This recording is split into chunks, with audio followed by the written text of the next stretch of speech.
Here, Tom, he used to be a car mechanic. He used to come to our zoning board meetings all the time. He and his son used to sit The guy that was in a wheelchair. Yeah, what was his name, Tom? Tom something or other, wasn't he? Yeah, I think so. I'll think of it. He used I to don't fix know. our I haven't cars. seen him around. I know he had good attendance. Maybe he got cured, got tired of us. I don't know. He used to love that. I would talk to him and he'd say, Me yeah, too. this is the best show in town. Really? Better than 20. Yeah, that would be a little. Pretty dry. Well, if you lived in Elwood, you'd like the zoning, the planning commission was. They got some issues there, don't they? I don't know what the hell they're gonna do. I know think they're either. gonna pass that, but it's not gonna be too popular. No, it's not. Nope. Still, we're stopping something right there. It's 2:00. All set? You all set, Mike? Yeah. Okay, the meeting will please come to order. This is the duly advertised meeting of the Joliet Zoning Board of Appeals. In our capacity, we hear petitions for relief from the strict provisions of the city ordinance. In matters of this type, the decision of this board is final. It does not go to the mayor or the city council for any further action. If you disagree with our decision, you do have recourse in the court of record. We also hear petitions for variations of land use. In matters of this type, we act as an advisory committee to the mayor and city council, making a recommendation either for or against it. The final decision on land use is made by the mayor and the city council. Would you please poll the board? Ms. Darling? Mr. Ferguson? Here. Mr. Graham? Here. Ms. Powers? Here. Mr. Riggs? Here. Mr. Thompson? Here. Mr. Hennessy? Here. Any request for digress from the agenda? Nope. Okay. No, there are none. Midwest Capital Investments, anybody here? Yep. Okay, petition 2018-01. Mr. Chair and members of the board, petition 2018-01 is Midwest Capital Investments, L. Scott Libersher. The owner is the same, and this is at 207 Bridge Street, a variation of use and other related variations. The petitioner is requesting a variation of use and a series of variations to allow the continuation of a 2-unit residence located at 207 Bridge Street. The variation of use request must be considered by the City Council following the recommendation of the ZBA, and the ZBA makes the final decision for the variation requests. The variations requested are as follows: a front yard setback reduction from 30 feet to 9 feet, a side yard setback from 8 feet to 3 feet, a sum of side yards setback reduction from 20 feet to 11 feet, and lot area reduction from 7,500 square feet to 4,500 square feet, and lot width reduction from 60 feet to 33 feet. Under site-specific information, the lot is 33 feet by 66 feet, total of 2,178 square feet, contains a 2-unit residence built around 1900. The property is currently zoned R-2 single-family residential. In September 1998, the property was reclassified from R5 multifamily residential to R2 zoning as part of an effort to conform the zoning in the area to the existing land use in the neighborhood. The petition for this case was filed on December 11th of 2017. As far as the surrounding zoning, land use, and character, to the north is R2 residential zoning. To the east is also residential, and that is the Stepping Stones Supportive Living Facility, and that is zoned R-2. To the south is residential R-3, and to the west is residential R-3. Applicable regulations are as noted in the report. Under discussion, the petitioner is requesting a variation of use and a series of variations to allow the continuation of the existing 2-unit residence. Based on available city directory data, the building was constructed as a 2-unit in 1900 and has been used as a 2-unit until the present day. Each unit contains 2 bedrooms. A city rental inspection certificate was issued on January of 2016 and is currently valid. In September of 1998, the city reclassified the property from R-5 to R-2 zoning as part of Phase 3 of the River Bluff area reclassification. The purpose was to conform the zoning in the neighborhood to the existing land uses for single family and 2-unit residence is in the River Bluff area. Within this ordinance that was done, the parcel number for 207 Bridge Street was inadvertently paired with the address of 205 Bridge Street.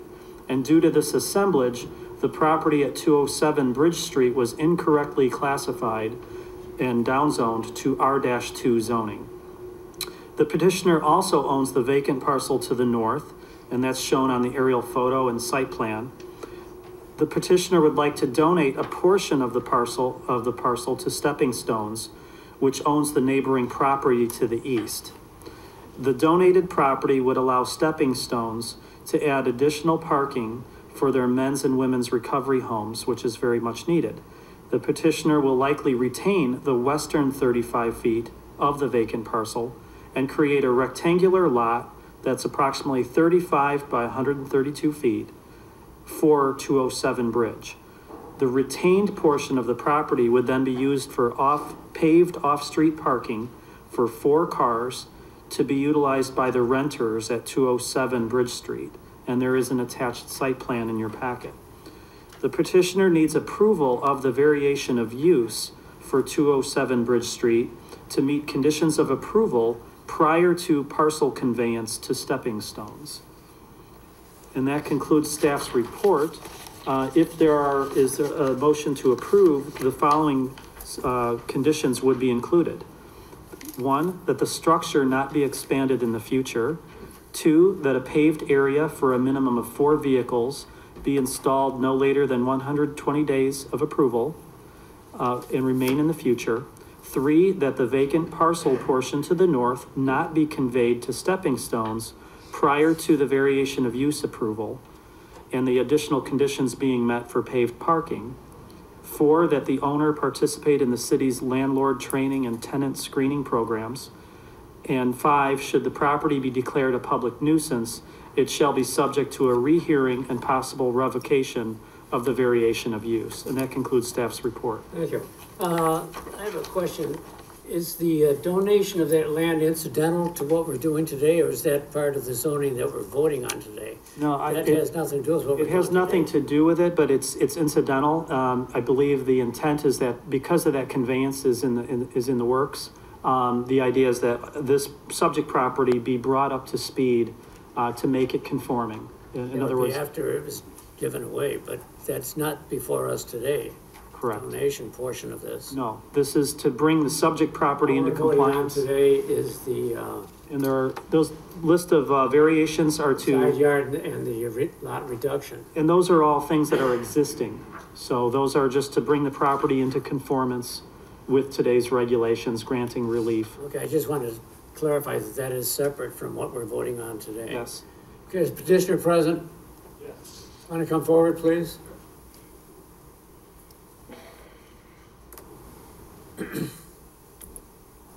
I swear you in. Do you swear the evidence you're about to present is the truth under penalty of law? I do. Your name and address. Dan Condon, and my address is 8875 East Teal Lane in Wilmington. Okay, any comments you'd like to make, sir? Yeah, we were trying to donate the north parcel to Stepping Stones when we realized that the building was zoned incorrectly. When we purchased the property in 2015, we were under the impression it was zoned for multifamily. That is what the listing agreement said. And then when we pulled permits to bring the property up to code when we first purchased the building, nothing was mentioned then. And then we're also on the City of Joliet rental inspection program and have been issued a 2-year certificate passing the property. So the whole time we were running this property, we were under the impression that it was done correctly for the multifamily building. So, and this was just kind of all brought up when we tried to donate the lot to the Stepping Stones program. So this came before us simply because of the donation? Yes, I would, This slipped through the planks when years ago. there was an area-wide rezoning of the neighborhood. And this was an inadvertent error that this property. There was a lot of these that were done at the time they were slipped through, so. Exactly. So we find these from time to time where maybe a parcel should have retained its multifamily zoning. This one was down zoned to single family.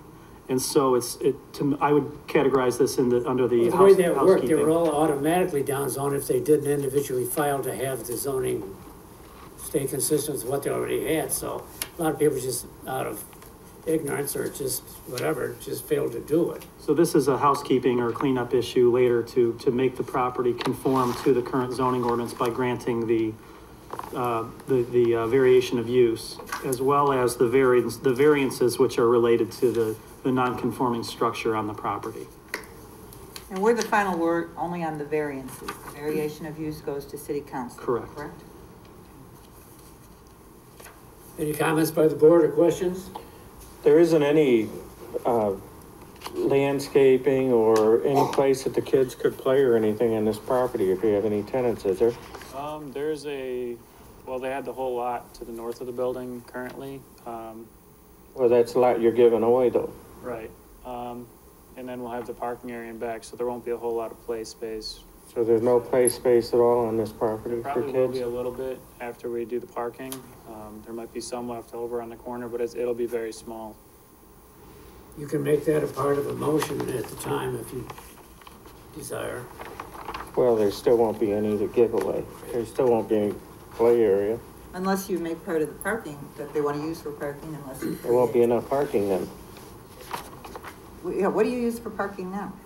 You can see where that silver car is. There's a gravel parking lot on that north It's parcel. gravel? Yeah, Must be But paid. that's supposed to be paved, and it's always supposed to have been paved. okay. So I don't know how that would have passed I'm not sure. a Yeah, certificate, because parking lots are supposed to be paved.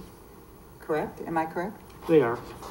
So, So rental inspection, I would have to check. I don't know if that was brought up as an issue. Maybe they were given some leeway. I don't know if there was a timeline for them to convert that, but that would be well, something. that's been 2 years now.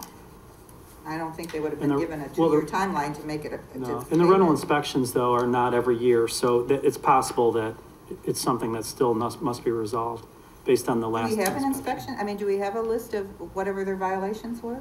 Does anybody have that? Well, that's a violation. The not paving the parking lot, that is a violation. I think that's a big violation myself. Well, you can make that a condition too, that it has to be paved. Well, I think that's in here That's already. one of That them, is- right? it's under That's in there conditions. already as a condition. Any other questions or comments by the board? Is there anybody in the audience wishing to speak in favor of this petition? In favor? Come forward. Must swear you in. You swear the evidence you're about to present is the truth under penalty of law. I do. Name and address. My name is Pete McClenahan. I live at 505 Catherine Street here in Joliet. I'm here representing Stepping Stones. If you would like, I have a resolution that was approved by our board of directors last evening in support of the petition. We've occupied the properties at 205 Bridge Street and 501 Broadway for probably 40 years or longer. To our knowledge, the property at 207 has always been a 2-unit. And it was exactly as Mr. Schwartz described. This kind of came up as an aside when we were looking into the requirements for development of the vacant lot that would work for the improvement of both existing parcels, 207 Bridge and, of course, where we are at 501 or 205 Bridge and 501 Broadway. So again, we're very much supportive for, I think, all the reasons that have been described here as to why this property should be allowed to continue to operate as a 2-unit. Would you like to see this? or- No, but I'll tell you what, you're gonna have to take that up with the city council, because that's their end of the deal. What we're doing today is voting on these side back and side yard variations, so Okay, bring it up to the council for their consideration. okay. Thank you. Anyone else wish to speak in favor? Anyone wish to speak in opposition?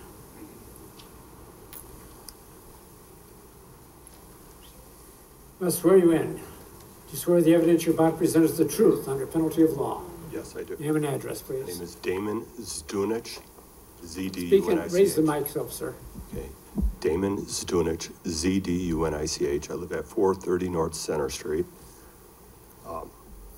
There's plenty of reasons why that area was downzoned in 1998.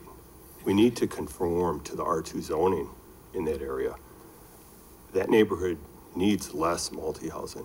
That neighborhood needs more single-family housing. That's my comments. Thank you. Anyone else? Chair is going to close petition to the floor. Ask the board for discussion and a motion. Remember, what we're voting on today is simply the side yard setback and the reduction of the total area.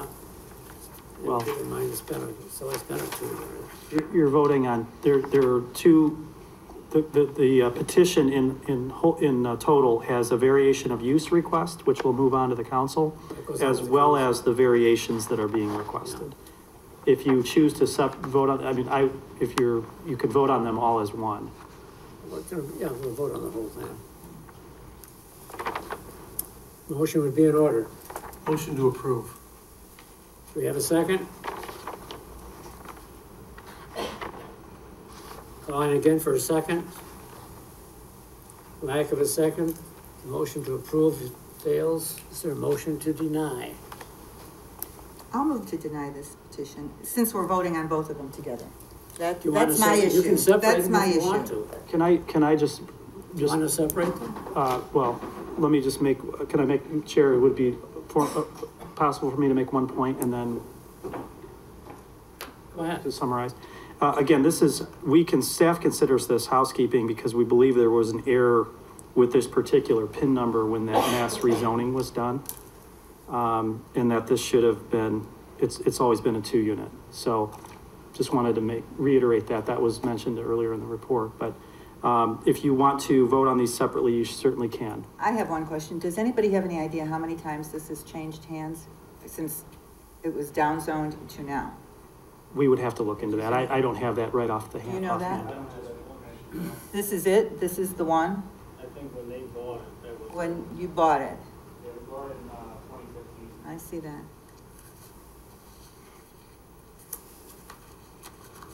So right now I believe there's a motion, There's a motion to deny. so there's a, Is there a second on that? I'll second it. And this is on the total package? Mhm. You want to separate? We have a motion to second to deny the petition. Call the roll. Mr. Ferguson, No. Mr. Graham, Aye. Ms. Powers. Aye. Mr. Riggs, Aye. Mr. Thompson, No. Mr. Hennessy. No. no recommendation will move forward to the city council on the variation of use. It's a 3-3 split vote. So split vote goes with no recommendation. Right? Correct. And the variations are also, we have a tie. So those are a moot point. So this I will, want to understand what happened if it's a tie vote. So this will go to the city council for their final decision on the whole matter. Right? well, on the variations, on the variation of use, there will be no recommendation to the city council. Yeah, okay, let's move on. When will it go to the city council? What date, do you know? It won't go for the next meeting, will it? First meeting in February?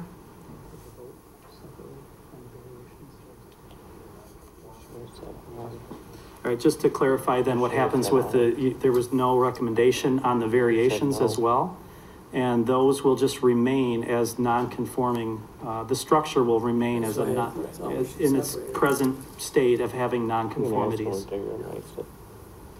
Okay. Petition 2018-02, Seguros LLC. Petition 2018-02, Seguros LLC is also the owner. This is at 1350 through 1358 East Jefferson Street.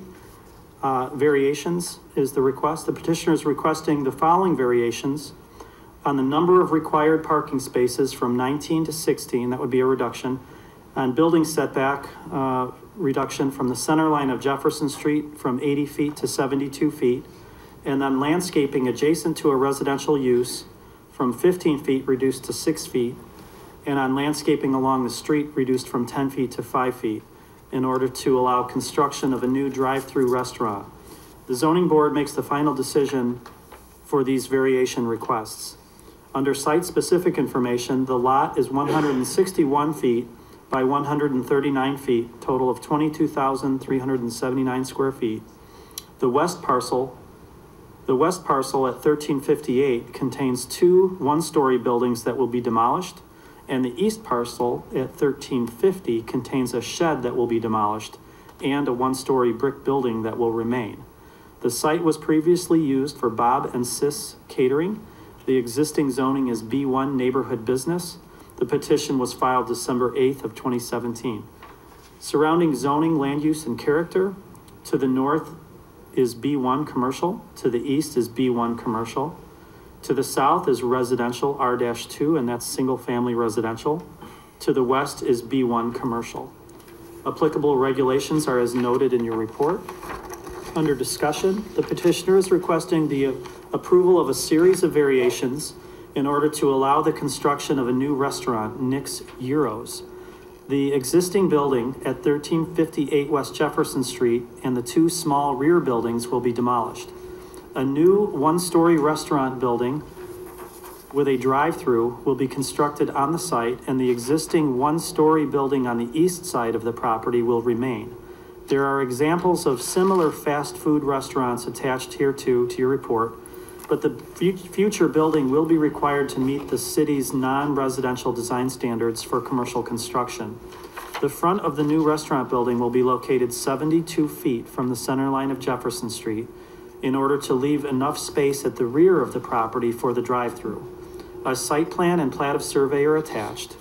The proposed business operation will utilize one existing curb cut on Jefferson Street and one relocated curb cut on Midland Avenue. Along Jefferson Street, the eastern 35-foot wide curb cut will remain, and the western curb cut will be removed. The southern curb cut on Midland is being relocated to create a 24-foot wide driveway near the rear of the property, and the northern curb cut is being removed. These changes are at the request of the city's engineering division in order to improve traffic safety at the site for the drive-through and to allow for more parking. The site will include 16 total parking spaces, which will be adequate for these uses. The site plan shows the proposed landscape buffers and location of shrubs and trees. The zoning ordinance requires a 10-foot wide landscaped area along the public right-of-way and a 15-foot wide landscaped area adjacent to the residential. The landscaping area along Midland Avenue will be 5 feet wide. The majority of the landscaping adjacent to the residential on the south will be 6 feet wide, with an additional 9 feet for employee parking. A new 6-foot wood fence will be installed along the entire rear property line for screening. A landscape plan that best complies with the city's code will be required at the time of the building permit.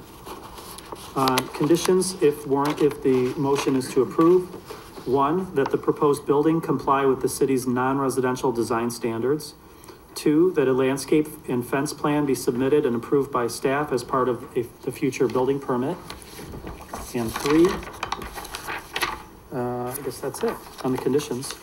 And then I do have an addendum to mention.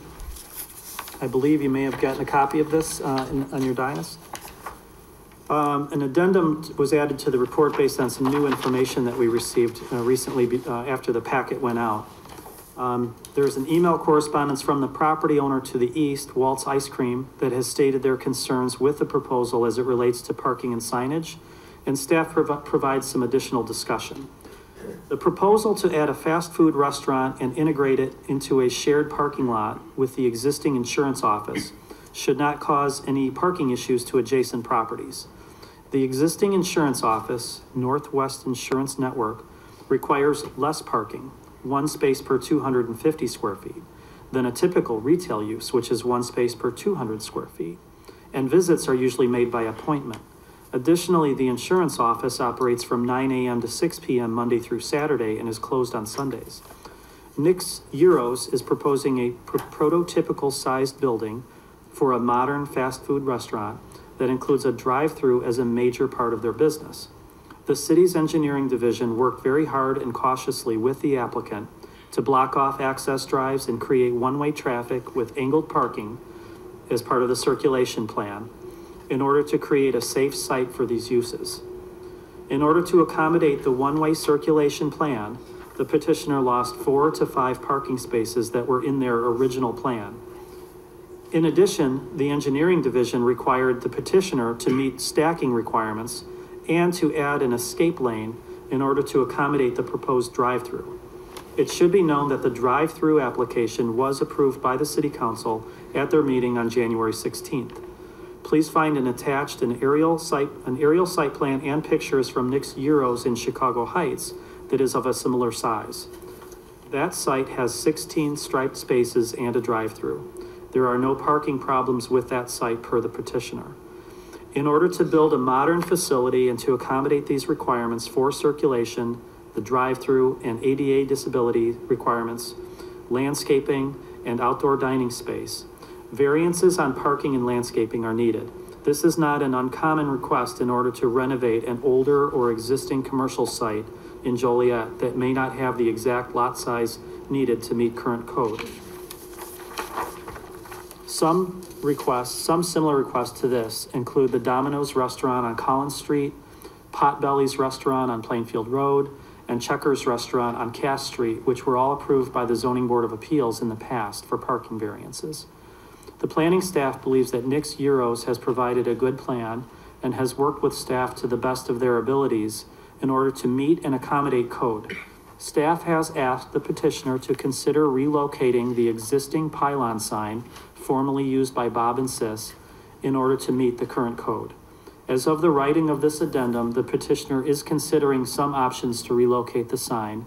Additionally, staff would request additional conditions be added, that customer parking be retained on their lot only, and a nuisance clause be added in the event that if business ever became a nuisance to surrounding properties, the business license potentially could be revoked.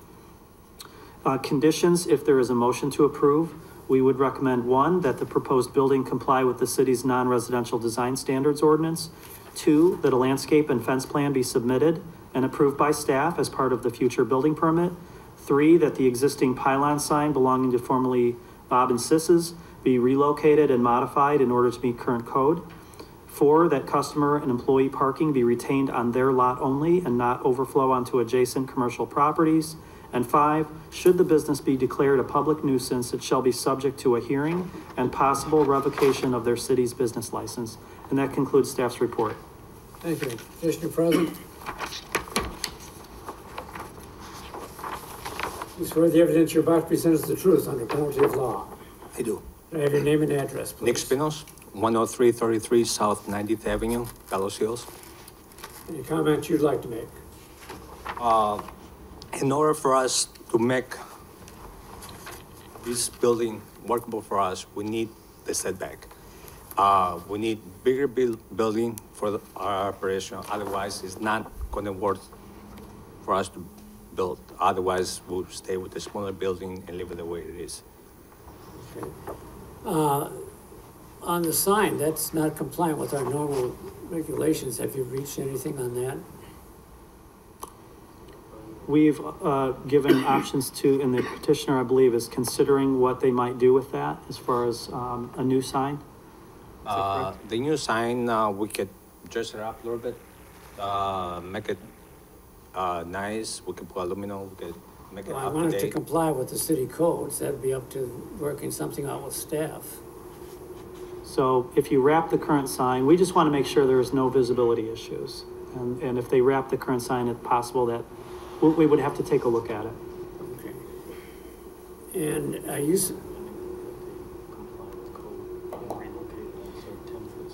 so I'm told that the recommendation from the planning staff is that the sign, that a new sign either be put up or they relocate this, but they comply with code and meet a 10-foot setback. So that should the sign be taken down then? That should address any visibility issues.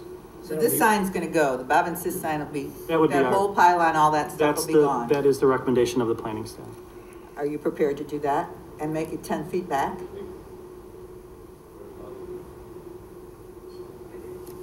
Yeah, that I believe, I was been advised, the sign is the Godfather end.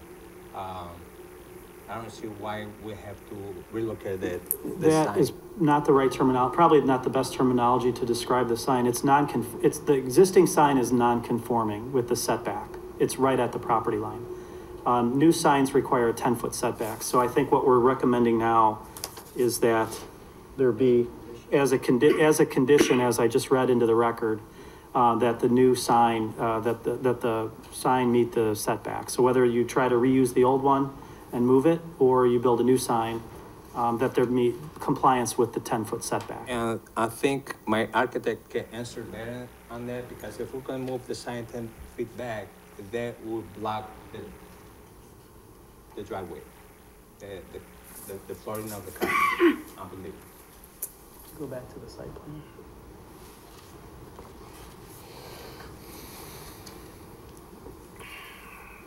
So I believe the existing sign is shown, if you can point that out with the laser pointer. The existing sign is shown here in the landscaped area. If the sign meets a 10-foot setback, it's gonna have to probably move closer toward the corner, but, you know, and may take up some pavement. It might take up one space in order to do the sign. Is that correct, Jen? You've studied the site plan more than I have. Considering the flag back, so the pole would be here, the flag over the. So what I'm told is the pole might be along the curb line. Can you use the mouse on the other computer to do that? The pole might move to the curb line of the parking lot, and the sign itself may actually sit vertically above the pavement, but there'd still be some clearance. We just have to make sure that, you know, you don't have a tall trucker or something taking out the sign. That's the other option, is they could have That's something you guys can work on. they could have a sign above the pavement, as long as they know it's a. As long as. So the pole would be like this, and the sign would go across the pavement like Correct, that, I see. correct. Okay, do you have any comments about the letter that was read in the addendum here from Mr. Dillon? Any arguments that? Yeah, attached to the addendum that I read into the record was an email from Mr. Dillon, who is an owner of the neighboring property, the adjacent property to the east. I'm certainly happy to, let's see if I. Is there anything in there you care to address or disagree with? Have you seen the letter? No, I haven't. It was an email directed to city staff, and we did attach that to Right. to the board's packet. Is Mr. Dillon here? I'll get to you later, okay. I guess the concern, you say you've had that for 30 years? Come on forward. Yes. Yes, sir. No, I want to talk to Mr. Dillon there behind you. You've owned that property for 30 years next door? 1989. Who'd you buy it from, Eldon Stroop? No, we bought it, actually, an IRS tax lien from, Because I remember government, when but it that was first opened. Chris Stragatzis had it at the Eldon time. Stroop had it. He was a little before our time. Yeah, so between your ice cream parlor and this, you've got that insurance store, right? Yeah. You own that too? We do not own the insurance, that's part of their parcel. The insurance, But they're leasing property from you? no, we only own our building, and the petitioner owns everything else. So the insurance company is leasing from the petitioner. From the petitioner. But The that's insurance between- company, though, you know, part of the argument regarding the parking is that they're a 9 to 5 operation. The reality is that building has only been leased to an insurance company or a non-retail operator one time, and that's it, that insurance company. That was Louis Pizza, that was Papa John's for 10 years, it was Harold's Chicken for a while, it was Yeah, I know the whole. JJ Hot Dogs for a while. So it's a retail building. And, you know, when it was Papa John's, they had 4 employees inside the building, 4 delivery guys, so there are 8 cars there. And, you know, they frequently park on our lot. There's nothing we can do No, that's about it. past tense. What are your concerns about this new operation? Well, the new operation is, you know, underparked. They actually need 20 spaces, and they're proposing 16. And if at some point the insurance operation becomes a retail operation or a food operation, then you're gonna need even more than 20, frankly. You know, I think we have 24 spaces and we have 1,000 square feet. So our ratio's 24 per 1,000. You know, a restaurant needs probably 6 to 7 in reality. We just think it's underparked, and that's gonna cause for, you know, people pulling into our lot. We're an ice cream shop, there's kids everywhere. It does raise a concern to us that there's a potential someone barrels into our lot to go there and doesn't realize they're actually pulling into an ice cream shop. And, you know, there's an element of risk there. Obviously, there's, you know, concern with, you know, just parking and taking our spaces. You know, during peak hours in the summer, all of our 24 spaces are full. And if we now have to, you know, accommodate the neighbors' 3 or 4 spaces, it's gonna hurt us. You know, and this is ground up development. I don't understand, you know, it's not a redevelopment. You're concerned more with the petition that's forced today or the fact that the building next door might become retail someday? I mean, that's all speculation. Yeah. Okay, thank you. I have a question. Is there anybody here from the insurance company that can kind of tell us how many spaces you usually use? No? I go by there every day, you never see more than 1 or 2 cars in there, so. All right. I don't even know how they stay open, to be honest. I never see Well, there you anybody. go. So then it could, if you're Yeah, saying that's that, right. then it could change. That's Again. again, it's just speculative. Any other comments by the board? Is staff satisfied with that they'll be able to handle all of the drive-in and everything? I see the city council's already approved that. Yeah, the engineering staff looked very closely at the drive-through stacking. The amount of the stacking, to those who don't know, is the queuing, the line for the drive-through, how many cars are in the line. They also looked at the circulation internal to the site, where you have, I think initially the plan was 2-way drive aisles, which took up a lot of real estate. And this new improved plan has a one-way circulation counterclockwise around the building. And that allows for the angled parking. So they maximized the parking on the site with the 16. If they had to gain any additional parking, it would either they would walk away, I'm guessing, from the project, or they would have to consider maybe taking down the insurance building, which again, they have a long-term, I think it's a fairly long-term lease with the property owner. So there aren't too many other options. There are 4 spaces shy of meeting the code. We have, as mentioned in the report, had other situations around the city where parking reductions have been granted because it is difficult to redevelop some of these older areas that don't quite meet the depth of a new development area. And staff is satisfied with the way it's laid out now. We are. Okay. Is there anybody in the audience who wishes to speak in favor of this petition? Is there anyone opposed? Do you have a spokesperson, or are you all gonna? Must swear you in. Do you swear the evidence you're about to present is the truth under penalty of law? I do. My name is Nick Mackers, 22 South Midland Avenue. I wonder if I could request that aerial view of the neighborhood be shown again? And may I use the laser pointer? Thank you. I don't know how much it reaches. Is that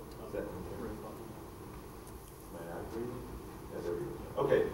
So I'm going to talk You loud. gotta talk at the microphone. Okay, I hope You have to be recorded, so. Okay, thank you. So this is the site in question. This is my house right down here. The reason that I am concerned about this revised use of the site, or should I say increased traffic to that site, is number one, right across the street is the currency exchange to the west. There's a curb cut onto Midland Avenue, which is about 1 car length south of Jefferson Street, which means that cars coming out of the currency exchange that want to go north, they either block the southbound lane of Midland, or they turn south and come here and turn around in my driveway, which happens very, very often. Midland Avenue, having 2 junior high schools down south, a few blocks from the site in question, Thigpen and Dirksen, and to the north, Pershing.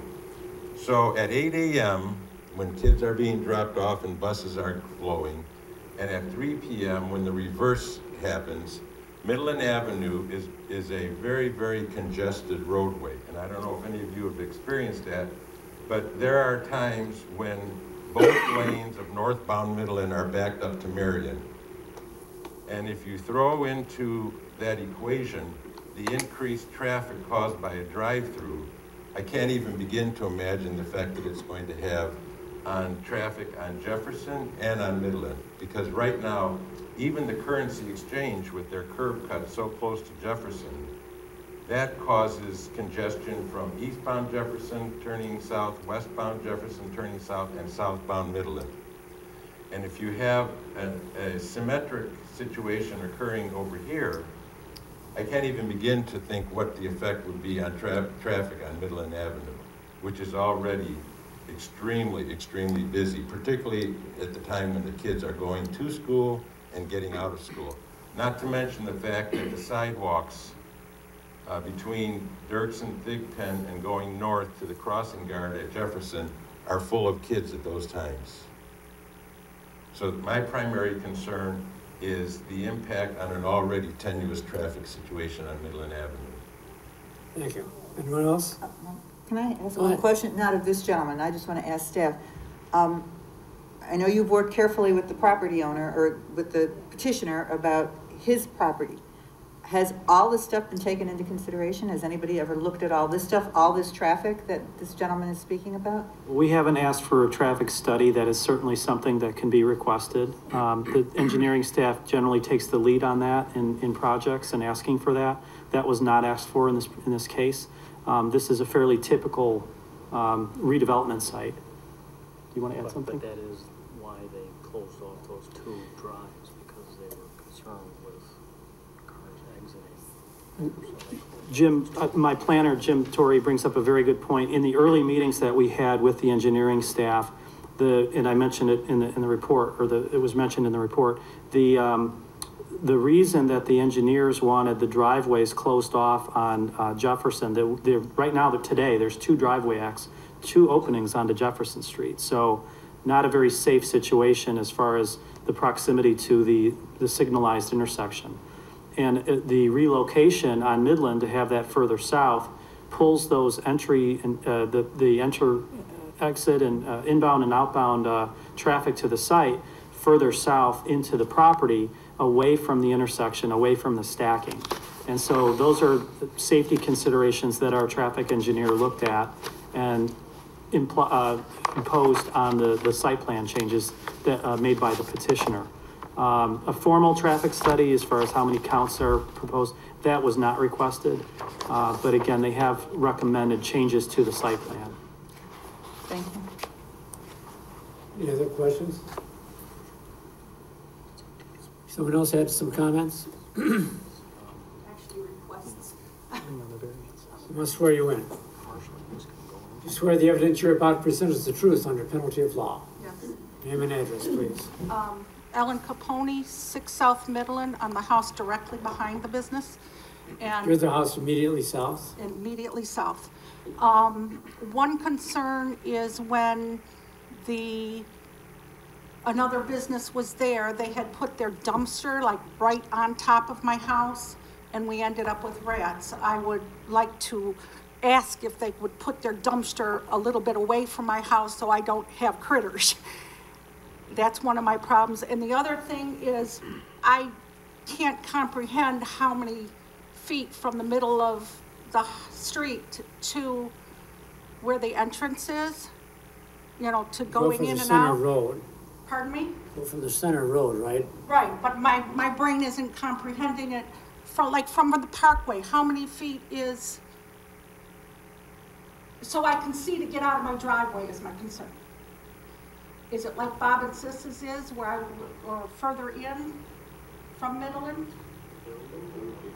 The building is in the center. If you look on the screen, the building is sitting as proposed in the center of the site. Okay, so I'll be able to see easily enough. Yeah, that's one of my big concerns. And to answer your other question, since the site plan is up on the screen, the trash enclosure, if you look in the upper left corner of the site plan there, It's in the corner if you look. there's a trash corral 15 feet away from the property line with landscaping between the property line and the corral, so it's further That away, was one of my biggest concerns. with gates on it. Yeah, and then the other thing is, I heard you say that they had to put a fence, a wooden fence, a stockade fence type thing.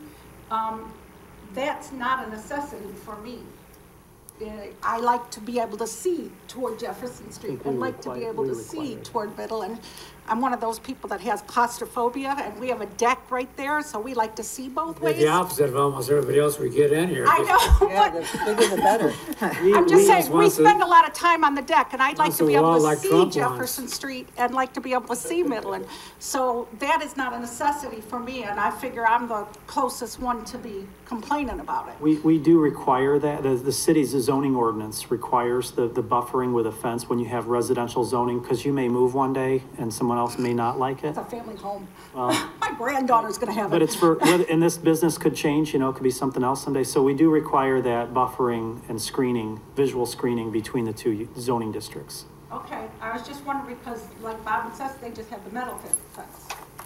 That's not conforming. Oh, okay. And, That was just my, and Mr. Chair. I like to be a good neighbor. It's just, a It's couple of okay. We concerns thank you are. for your comments. Mr. Chair, one other point I'd like to make, if I may, is that the matter before the zoning board is whether or not to grant the variances that are being requested, not to yes or no to the business.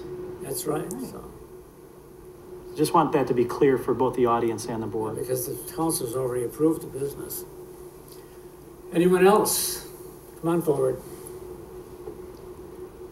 Hello, my Do you name's... swear you in? Do you swear the evidence you're about to present is the truth under penalty of law? I do. Thank you. My name's Lorena Delgado, and I live at 12 South Midland. So I'm 3 residences south of the business. And I would just like to propose or to request that a formal traffic study be done before they approve the variance of reduced parking for the business. I strongly agree with what Nick mentioned about traffic, especially for not just vehicles, but pedestrians, all the children. Just like Nick, people pulling into his driveway to turn around, we get that a lot in our driveway too. And it's very congested. So my main concern is adding more traffic to an already congested area near all these school children. Thank you. Anyone else?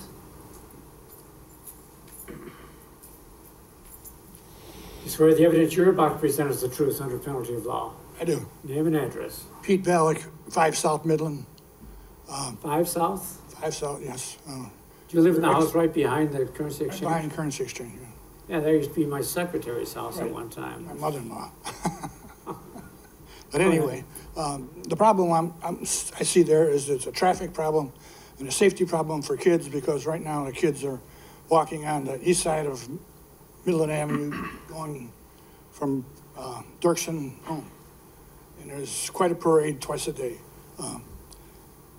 And Bob and Sis's restaurant had very little traffic because they were a caterer. They made the food in, and then Bob and Sis would deliver it somewhere. There was very little customers coming in and off of their property. So the kids could walk helter-skelter, and not really worry about getting hit by a car.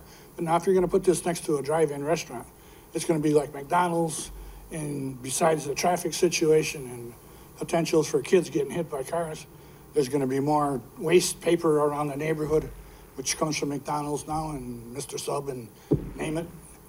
The rodent population is gonna go up substantially because lately there's just been an overrun of mice, and I haven't seen any rats, which Ellen referred to, but there's a lot of things. And just I have to go out in my yard once a week and clean up paper, and I don't think I should have to do that. And there's a cyclone fence that stops most of it, so. But once again, sir, we're not voting on the business itself. That's already, the city's already approved If you give them the right of way to do all this other stuff that's gonna So fly. all we're doing is having some variations on the side and front yards. Yeah. So what you're concerned about has already been done. I know. Well, that's Currency Exchange is the same way. Which is sort of the reverse of the way it should happen, in my opinion. This should have been held before the city council met. Yeah. But it didn't work out that way. Anyway. So, once again, your concerns should go to the city council. They've already approved this project. Thank you. But we didn't get any notice of this happening until now with the zoning change. No, the Anyway. zoning board usually puts up a sign announcing when there's gonna be a He's saying he variation. didn't get any notice that it went before the city council, But is the that council correct? did it. Right. Well, there's no notice required for that particular process of the drive-through approval. But you're addressing, the wrong board on your objections and concerns. Thank you. Okay, thank you. Anyone else?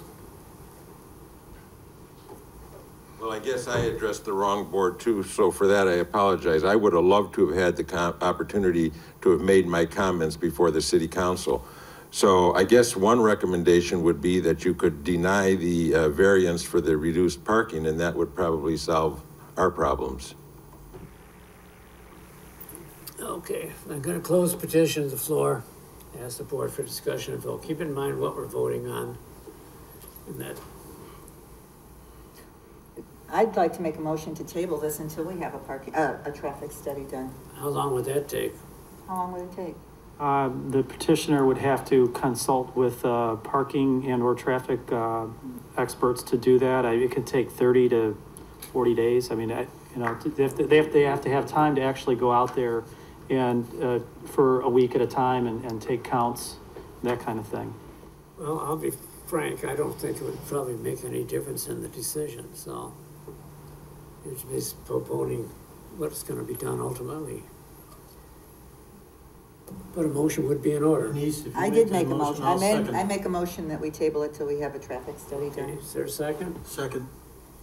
Call the roll. Mr. Ferguson, Aye. Mr. Graham, Aye. Ms. Powers, Aye. Mr. Riggs, Aye. Mr. Thompson, Aye. Mr. Hennessy. I don't have much choice, I guess I'll vote aye.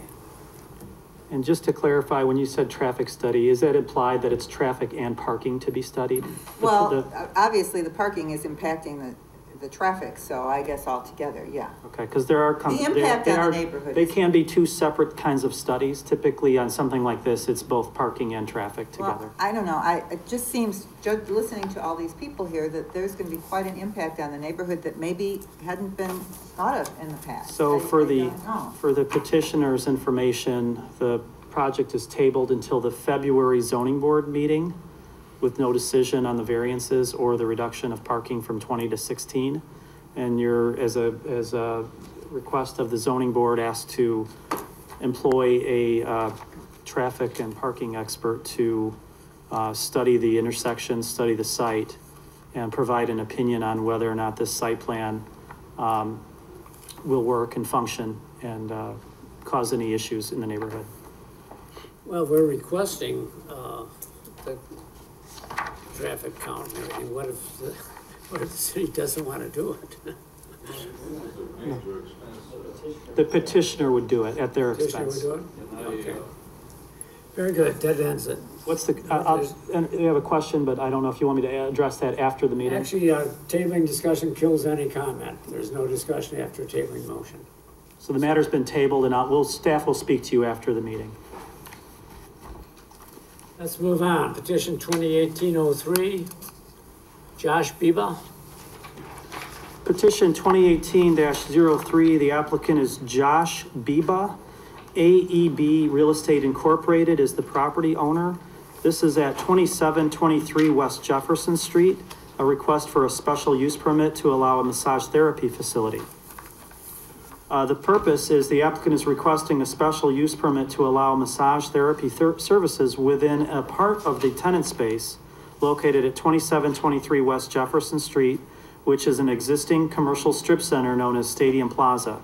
This request must be considered by the City Council following the recommendation of the Zoning Board. Under site-specific information, the property in question is approximately 2.28 acres in size.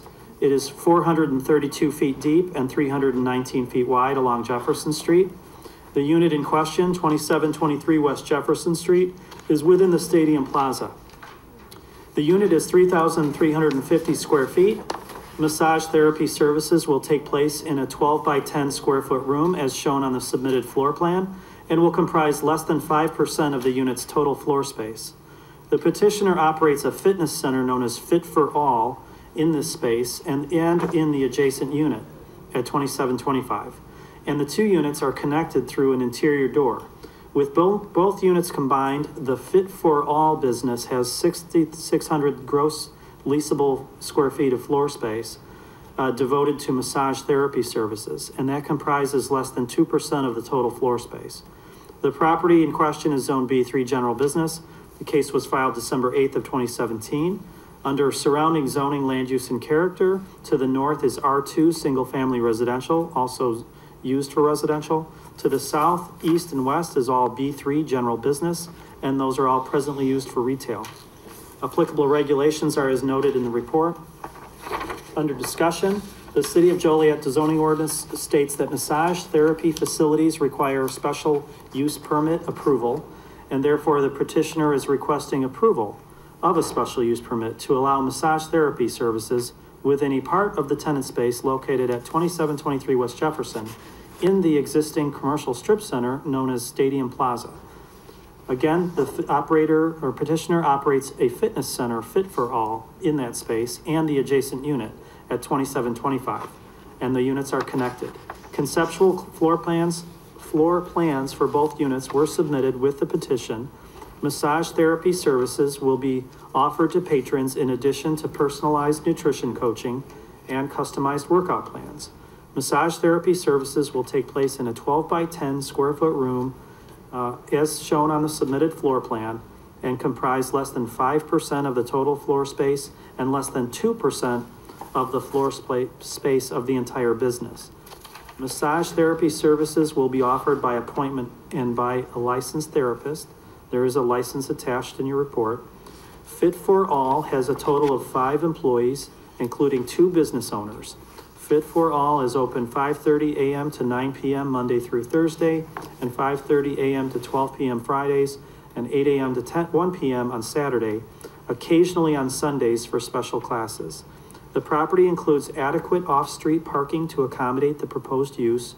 The existing retail plaza hosts a variety of uses, as shown on the occupancy map submitted with the petition, and the plaza is located in a general business area of the city. If the request if the motion is for approval, the following conditions would be included.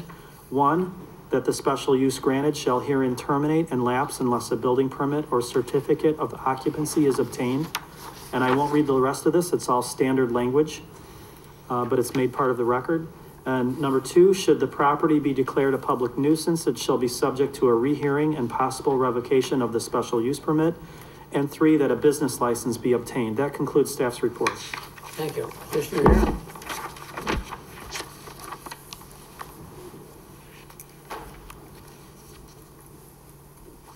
Swear you in. Do you swear the evidence you're about to present is the truth under penalty of law? I do. Name and address.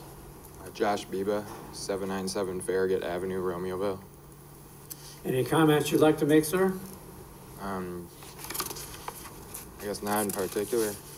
I mean, you know, Okay, I remember. what is your background and credentials? Are you a technician of some kind, or So I used to be a fitness manager at Export in Bolingbrook, and me and my business partner came out here to create this group program to make it more affordable and, you know, create this community program where, you know, we all support each other. You know, having a workout buddy makes it easier to go to the gym. We want people to feel like they have 100 workout buddies.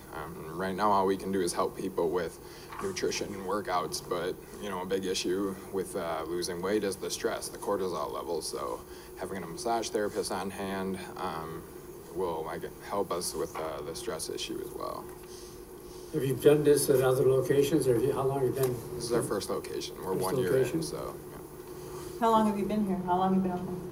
Since January 2nd of 2017. Okay, so just a year. Yes.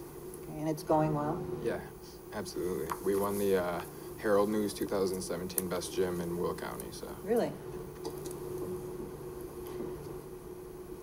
Any So other this is just comments? massage therapy, it's not therapeutic therapy, it's just, It's massage therapy, and it's she's also getting a certification for stretching and you know, some ice therapy, like being able to use that for like injury prevention and things of that. but it's not something like ATI where they do physical therapy on stuff like that, okay. And this, you have one person who's doing, one therapist, massage therapist. Correct.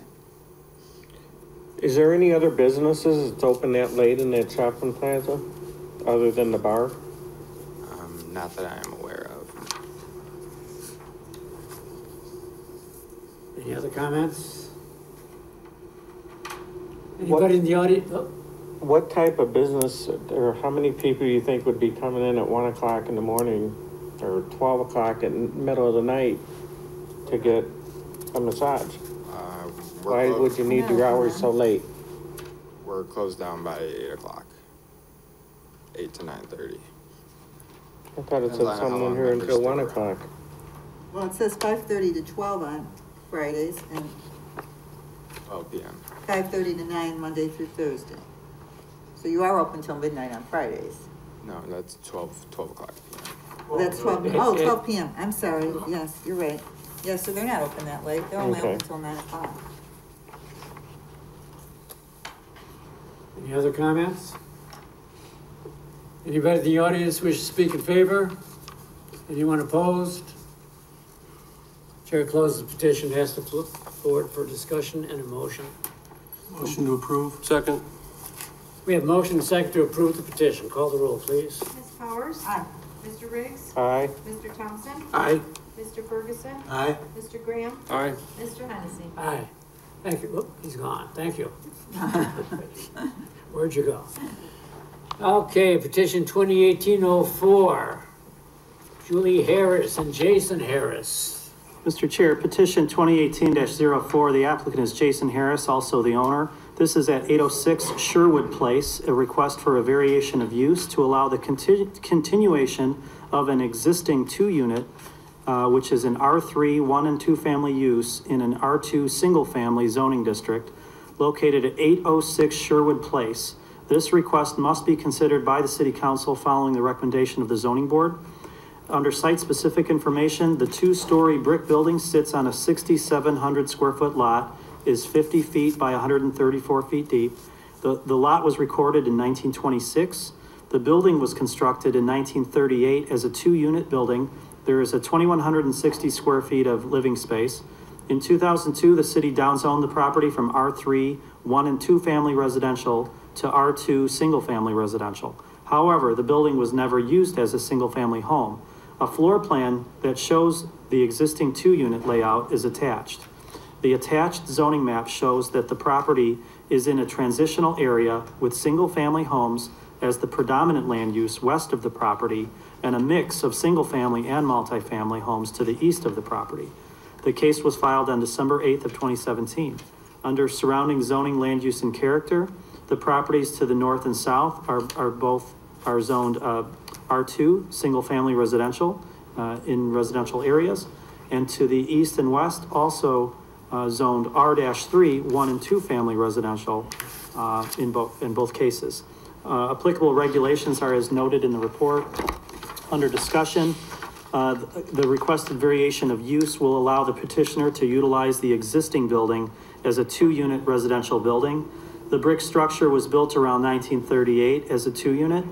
A floor plan that shows the existing layout is attached, and a lot of this is a repeat, but 2002, the city downzoned the property. The property owner may not have been aware of the 2002 downzoning due to transfers in ownership that took place around that time.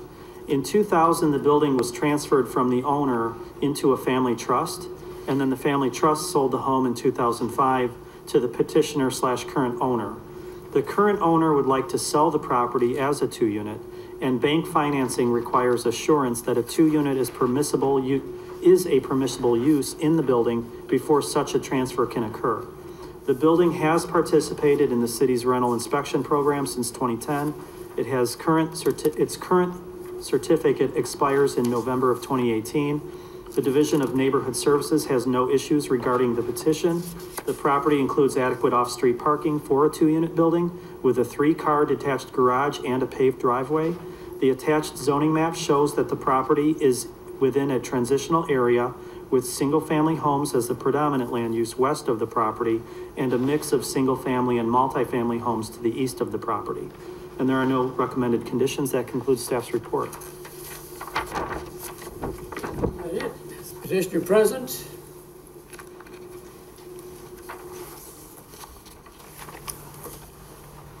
swear you in.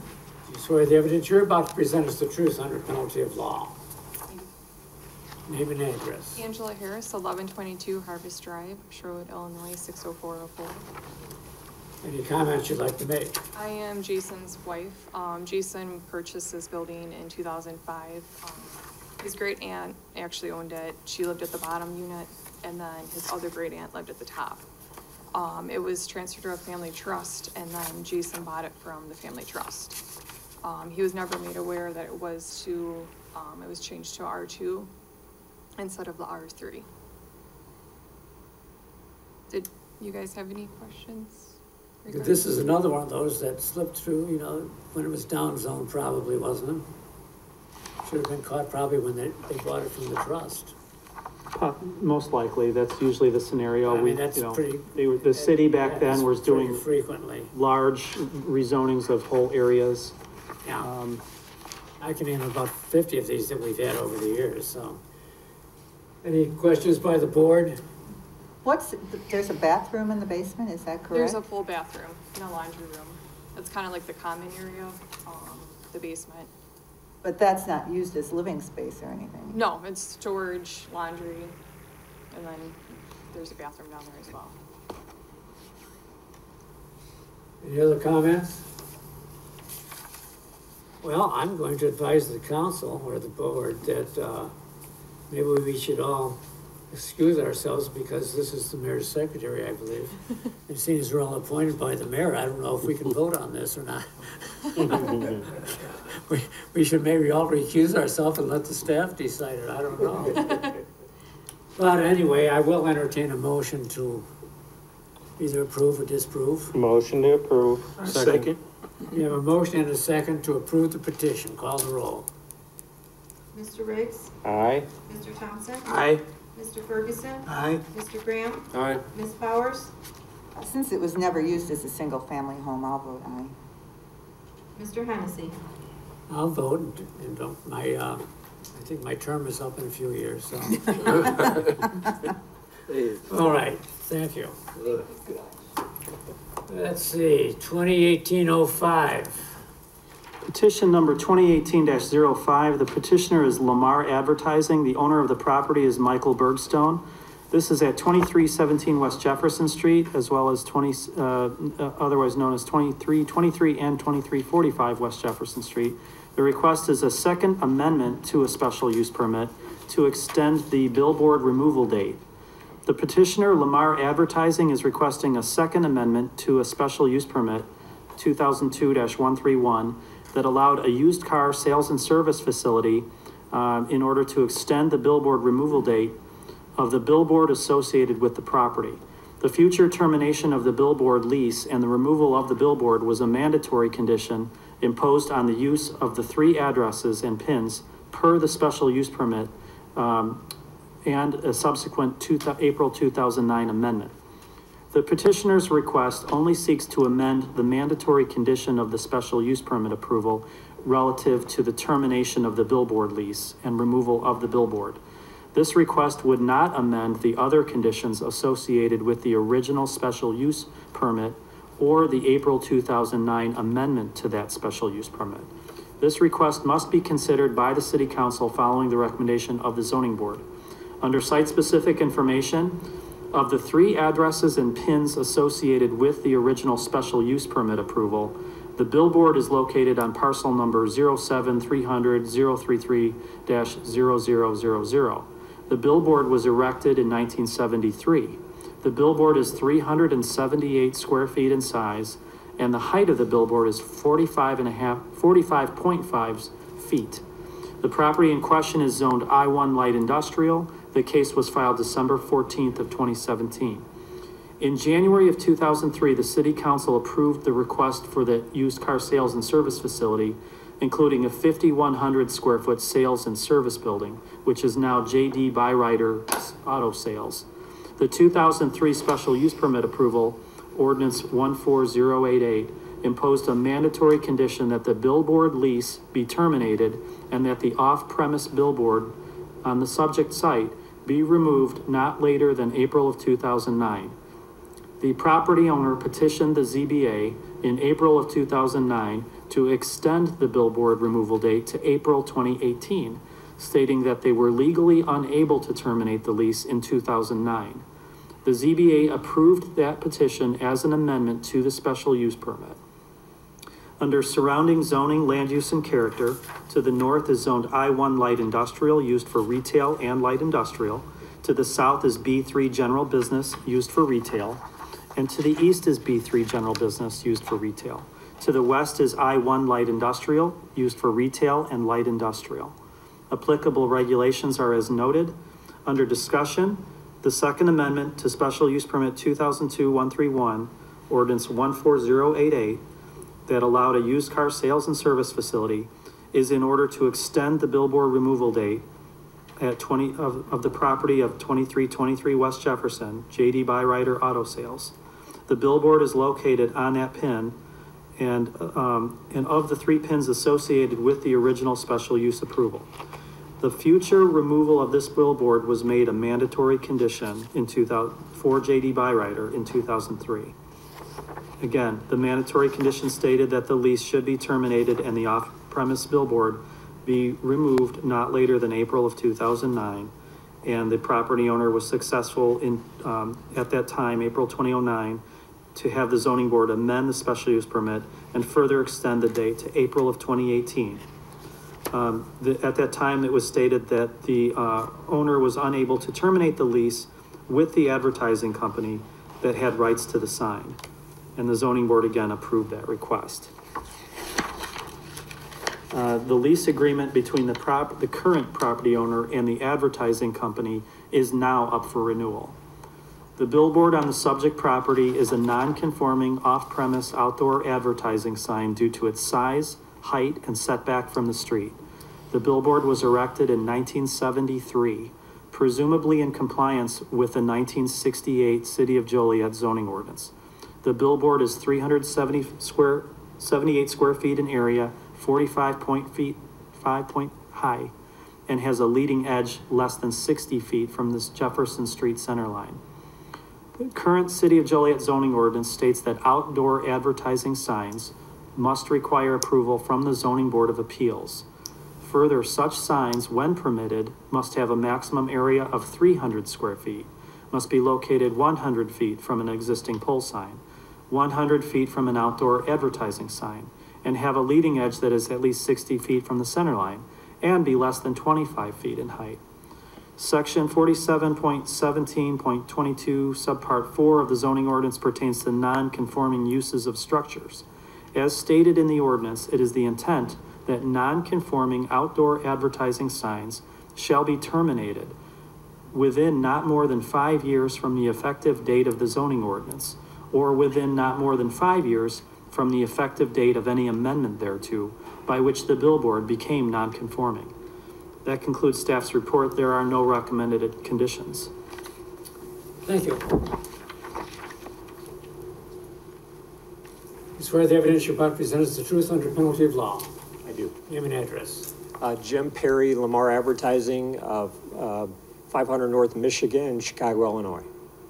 Also with me is Chris Lupo, also in my real estate department. Speak, sir. Good afternoon. Just a couple of points. Lamar Advertising acquired this unit in the late 90s as part of a larger acquisition. I've been with the company since 2005. To the best of my knowledge, there hasn't been one issue with that board. I've never had a complaint about it, never received any calls about it. As far as I know, it's been operating independently without any issues. We have had discussions with the landowner. He is interested in keeping the board, and he understands that was part of the petition when he originally petitioned with the city that this would be a condition of the removal of the board when it expires. We have signed a letter of intent with the landowner. We have not signed an extension on the lease. The letter of intent is subject to the board's consideration in this matter. So with respect to this particular board, about 67% of the clients that are on this board are local businesses. This is a cheaper form of advertising. It serves your community.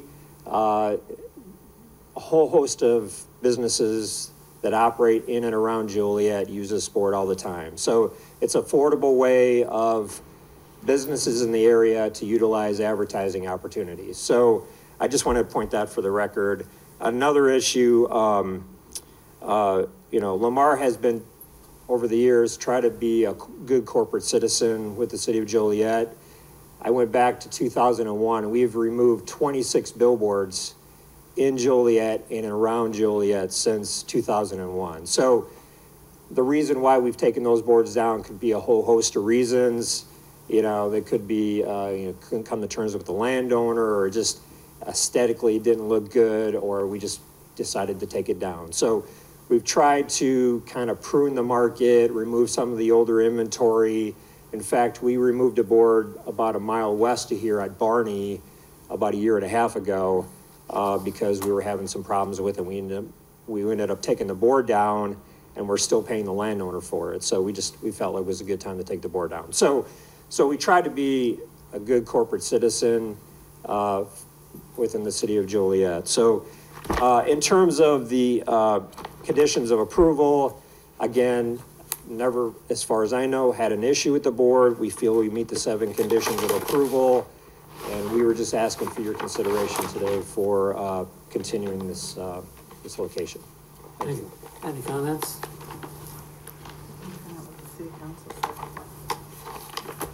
How long of an extension were you planning on having on this? 10 years? Did this come before us today simply because it had expired, or is there some ulterior reason that we don't want it there? No, that's the reason. I believe they're just now, they understand that this is coming up that they're supposed to remove the sign under the condition of their previous amended special use permit. And it's a matter of wanting, seeking your, and the city council's blessing to extend the lease. You know, the zoning ordinance is clear that these are to be removed, but you have the right or the authority to recommend otherwise to the city council. Are there any specific objections from anyone or any party for why it should be removed, or? There was notice sent out, but I don't believe we've gotten any calls. I don't believe we've gotten any emails or calls or anything like that. Except that it would set a precedent for more and more of these things to be staying up longer than well, they were given intended. They were given one extension right. Already, and that at that time the reason I believe that was given to extend it was that they had a lease agreement. And right, that was the only reason, because they right. couldn't break the lease. Right.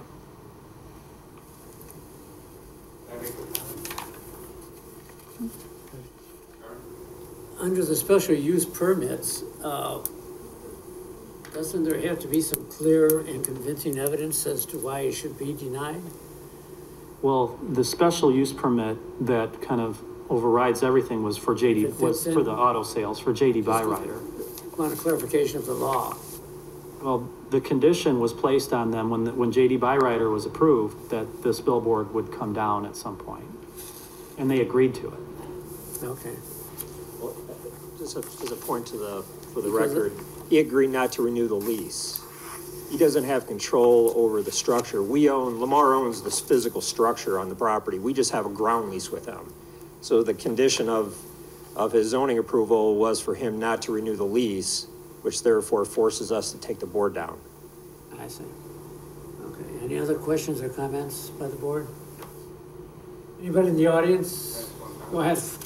I swear you in, sir. I swear the evidence you're about to present is the truth under penalty of law. Yes. Name and address. It's Chris Lupo, 500 North Michigan Avenue, Chicago. Just wanted to kind of clarify what Jim had mentioned. 67%, pardon me, 67% of the advertisers that are on the sign are local businesses in the community of Joliet. And of those, of the advertising that's on there for the year, 75% occupancy is Joliet advertising. So for what, local businesses? And well, 67% of the business of the advertisers are Joliet advertisers, Joliet businesses, and 75% of the year it is occupied by Joliet businesses. Does that make sense? Thank you. Mr. Chair, if I can just add a clarification, a gentleman who spoke earlier. The condition actually as written in the ordinance, amendment to petition 2002-131, the first condition states that the lease shall be terminated and the off-premise billboard sign on the subject site shall be removed no later than April of 2009. And then it was extended, right? Yeah, so it was in the, it was both the termination of the lease and actual removal of the structure. Too. Well, because he couldn't get out of the lease, that's why. But this is a different situation. But they weren't just saying just the lease needs to be terminated. Right, They were saying the sign had pretty to go down. explicit that also the sign has to be removed. The city council. The city council. Well, I'm gonna close the petition, ask the board for discussion or motion. Motion to deny. Second. We have a motion and a second to deny the petition. Call the roll. Mr. Thompson? No. Mr. Ferguson? No. Mr. Graham? Aye. Ms. Powers? Aye. Mr. Riggs? Aye. Mr. Hennessy? Aye. That motion the motion to deny passes on a 4-2 vote, and the recommendation will go forward to the city council with a recommendation to deny the request for an amendment to the special use permit. Okay, all those in favor of approving the minutes of the last meeting signify by saying aye. Aye. All those in favor of adjournment, so signify. We have one other item under, invite Marty Shanahan Jr. Oh. I have a minor Council. item. Minor. So I the must swear you in. You swear to tell the He's gonna truth. teach us. Yes. No, so the new city manager kind of wants to tighten up the procedures that are used at various committees. So our wonderful staff found some rules that the zoning board passed in 1973. They need to be updated. So I'm just going to pass out the rules from 73. What if we don't want to? We're traditionalists here. Thank you. So I also attached on the backside the city council rules as well. We're going to try to just kind of. Why didn't you bring the city manager in and introduce him to this lovely board? Go see if I can find them. Thanks, Marty. Let me see if I can No, find them. Thank you. Hold on, I can get them. You have the phone, you got the phone. See if I can find them. That's all I have. So this will be coming We up. gotta read this. Is there gonna be a test on this? Chairman and acting chairman and secretary, but you're the secretary, right? I am. You are. Yes. I'm the secretary to your To this- group. Yes. Okay, no, I'm looking at the members and your duties. I want to see what your duties. Seems like a man. So you actually record and maintain the records. Personally, no. I have good help. I figure. That means forum. Great help. In that. Well, we're gonna have to start If you becoming made a more official. recommendation for it to be Well, denied, then you. What I'm interested in is, let me just say this, With them. is the minutes without having to go and review the whole meeting on television. I mean, when I first started on this board, the minutes, and I'm sorry, Sonia, but this is the way I came on, so this is what I was used to for a long time. The minutes were very specific. Who said what, who questioned what, whatever questions. I mean, it wasn't just, there was discussion, this person made the motion, this person seconded the motion, and the vote carried. I mean, you could look back, I could look back and see what I said, what I asked, what I was concerned about, and the same with others. Yeah, I know. And I find kind of useful in certain cases, you know, to We do- refresh my memory. We do have, and other places I've worked as well, not just Joliet, but other places, the verbatim minutes are not required. I think possibly what maybe happened just with staffing levels and things like that over time. understand. I get You know, that. it's more of a summary now. But that's something that But can that, I always mean, be that looked kind at of, that can again. impact on efficiency though, as well, I think. That's what I think. Well, again, the written minutes are more of a summary, but the video is always available, and the Yeah. the video has. That's like reliving it all over again. With technology, you know, everything, whether it be, I know. whether it be audio, or in our case, we have the video, so. You know, another thing I noticed is during the city council meetings on situations that come from the board, they very seldom mentioned the recommendations from the zoning board or even refer to it. I sometimes wonder if they've ever even. Well, it's always in the report that staff gives the city council, whether it be the plan commission or the zoning board, the recommendation. But they don't get reports like we do. They just get what our recommendation. We give them, we usually do a cover memo to the council, more summarized, with whatever ordinance or resolution is behind it for action. And then we also give them a copy of the same report that you got as well. They do get that. They do get your report and the minutes of the meeting. Even if they're draft and not approved yet, we give them the minutes of the meeting. So they're getting all the background from your meeting. I've misunderstood then. There's been some miscommunication. No, I have misunderstood. the council packets are fairly hefty, but we do give them that more of a summary memo, cover memo in summary. But we always mention the recommendation of the zoning board in our information that we give them. What Ed's saying, I guess, is he doesn't hear it when it doesn't become They may not verbalize it at the meeting, but in the packet they receive, it's very substantial. They know what the recommendation was from the group. And do they know, will they know why it was a split vote today? Will they know, will they understand that? We tend, in our little paragraph, we do tend to explain that there was a split, maybe there was a concern, one way or the other. We try to gauge your recommendation. It's always better if you're not required, you can vote yes or no and not say anything, but it does help us convey to the council if your no was, what your no was for is different from his no. Right. So it's always good for us to do that. I always would advise you to do that if you could. You don't have to, but it helps staff when we summarize it and send a paragraph up to the city council. So that goes into their report. My comment about the Sherwood Place thing, the reason I voted for that as opposed to the reason I voted against that one on Walsh a couple months ago is because nobody has ever used that as a single family. And so what we would do is that will go in there. Yeah, and we may not, it may not say you personally, we may summarize and say one of the concerns was, whatever. Okay, well, that's good. We do try to convey that so that your voice is carried forward. Meeting is adjourned. We voted. He doesn't want to meet us, does he? Oh, you're gonna address us again? No, we're asking who